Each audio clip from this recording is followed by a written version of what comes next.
In the structure equation modeling with SmartPLS 4.0 series, we were talking about some prerequisites before moving on to chapter number 4 or the data analysis.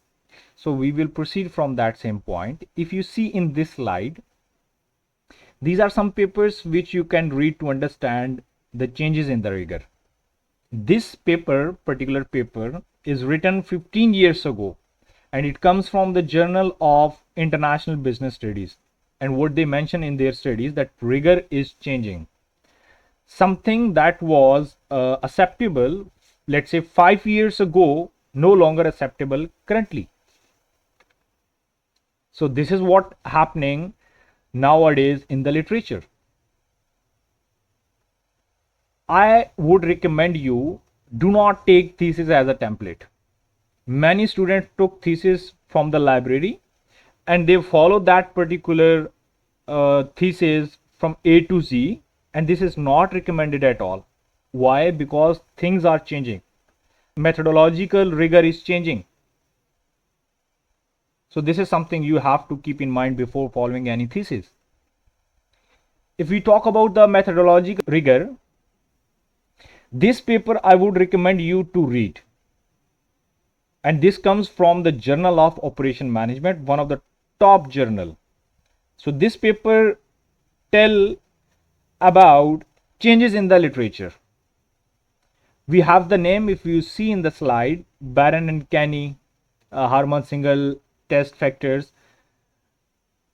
They were using many years ago, but you have seen that people still use them. That means we are not changing. People using the same thing. Like in most of the paper, I have seen that people mention Hayes et al. 2014. And if you know that Hayes 2014 was the first PLS Premier book hero. Now we have 2017 and 2022. So what students do basically, they only copy and pasting from the thesis they took from the library, or they took from their seniors, and seniors did their PhD 8 to 9 years before. So at that time 2014 was the recent one, but now we have 2022. So if you are still citing 2014, means you are not doing your homework. This is another problem that most of the students made. It could be intentionally and unintentionally. So what this paper tells you, you still have to cite the original paper. So they are considered as the seminal paper. So what are the seminal papers? Basically the papers who initially present an idea of the great importance or influence within the particular discipline. So you need to cite them. For example, if you are doing a research somehow in the motivation factors, you would mention Maslow, Hertzberg, still cite 1917, 70 or 80. But you have to cite the recent paper published that criticize some of the developments. So need to cite them to build upon your proper research. If you see in this slide, there are some concerns I would like to highlight. Before you go out to collect your data, you need to write your chapter 3 first and clearly. Because after collecting the data, you need to do your analysis. If you collect the data which is not suitable for the certain analysis, then you cannot run the analysis. For example, if your questionnaire that based on yes, no, and yes, no, then you cannot do any regression or computation on that particular data. So after collecting data, you should know what analysis what you have to do and what sort of analysis you have to perform. This is something you have to decide before go out for data collection. And how you can do that?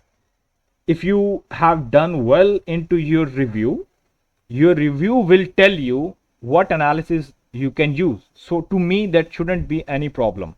So what does it mean, review? This is something you do in chapter number 2. Most of the students who made literature table or review table. You can give any name to that particular table where you mention author's name, the theory, the analysis, the findings, their future suggestions, up to so on. It gives you a clear picture that what analysis other have used and what sort of theories other have used. So if everyone is using the same theory, then you have no option. But if they give you some options like ABC, then pick the latest one or pick the emerging one. For instance, if we talk about the technology adoption, there is a theory that is known as TPB. So too many people are using the same theory. So in that circumstances, you need to look for more emerging one, and this is how you have to decide the theory. So this particular paper on your screen tells about steps in the data analysis, step by step. For example, after collecting the data, you need to screen your data, you need to clean your data. And this part, most of the students don't know at all. I can give you a guarantee. What actually happened, when students collect the data, they just simply put it into SmartPLS, something will come out and they just report it. That's it. There is no pre-screening, no preparation of the data for the analysis, like recording, computing. This is all the path of the process.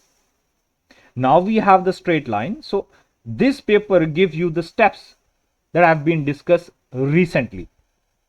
So that's why I would recommend you to read this paper in the order to clear your mind regarding how to prepare your data for the analysis.